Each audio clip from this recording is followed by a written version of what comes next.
Time for fatherly advice. It's almost unheard of, Peter, of course, for the father of the bridegroom to stand and speak forth his collective wisdom.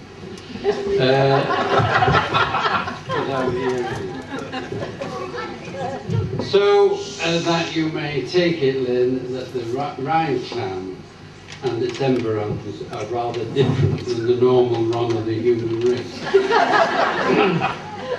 Here then are a few choice words to chomp on when you've nothing to do during your honeymoon.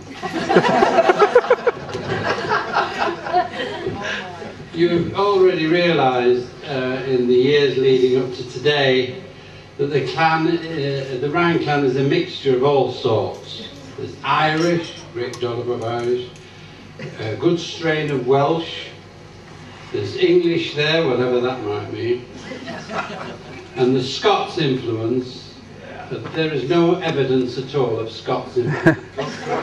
Scotch, yes. Of that there's been plenty. And there's talk, or gossip you might say, of a Gaelic, not Gaelic, Gaelic, the French, dribble in your genes. And if I'm wrong on that, don't fret, we're doing quite well without it.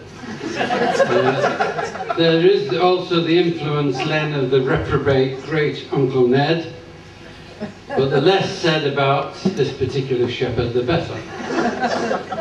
A ripe mixture indeed, and if you'll forgive the fun, it's for better or for worse that you take this family.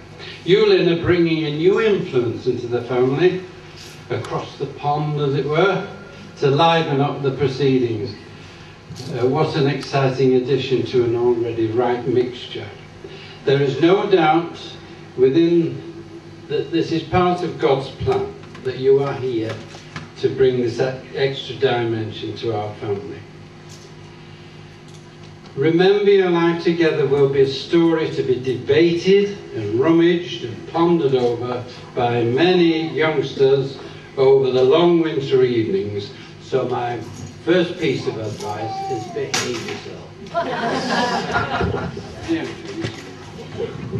Another pearl of wisdom, this time for Peter. If you are gifted with deafness, which I am, remember, it does contain some real and beneficial results for a husband.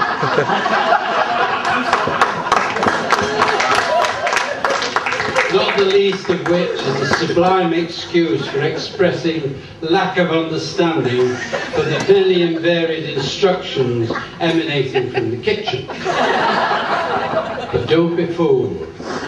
They know precisely what is going on. And as the fisherman plays with its prey, they will reel you in the end. Be you deaf or daft. On this very point, let me say, Peter, that although we men think that we excel in the ancient art of subtlety, our ladies are fully aware of the striking difference between hearing and listening. Our dear ladies leave us gasping in the rear.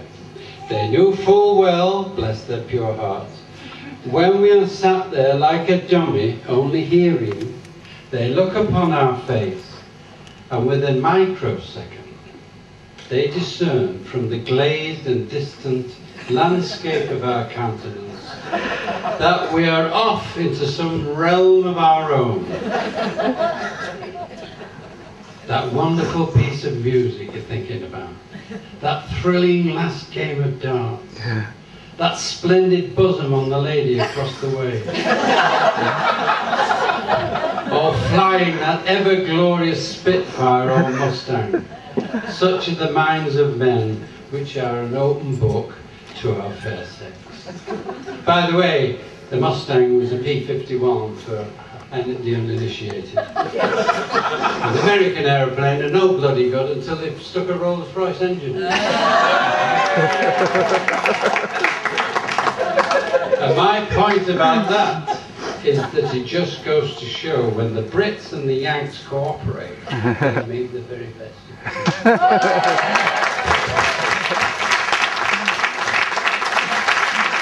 Dan.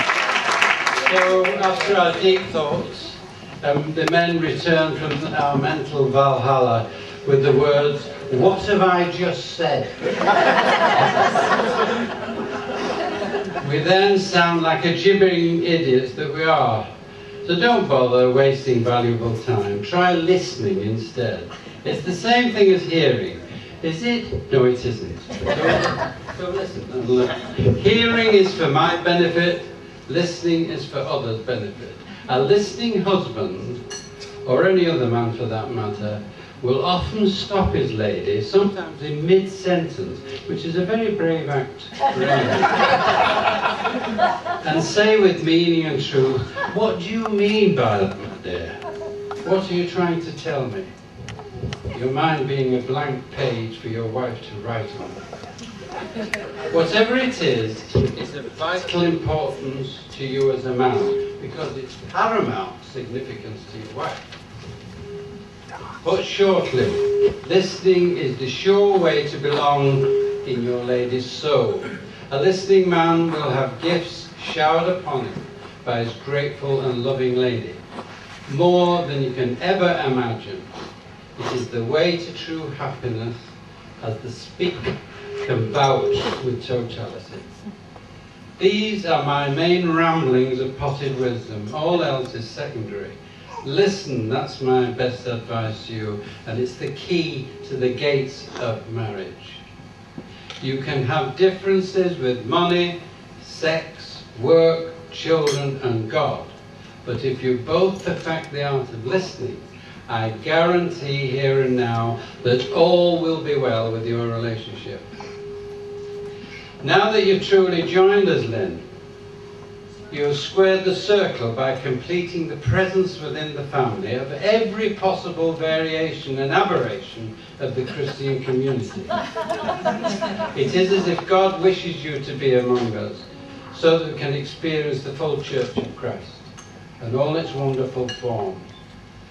And we experience it from, one can say, the left, all creatures that on earth do dwell, to Dominus vobiscum et cum spiritu tuo, on the right. Now, how can you fail to prosper? Finally, above all, dear Peter and Neil, remember, as if it was carved in stone within you, that you are Orion. It's easy to knock an edifice down, it's very hard work to build one up. So be Orion, true and true. Even after being arrested for being drunk and disorderly, you fall out of the policeman's car on the way to the nick. Remember that you're Orion. All that now to be said, let your ship sail on the sea of life, and bon voyage.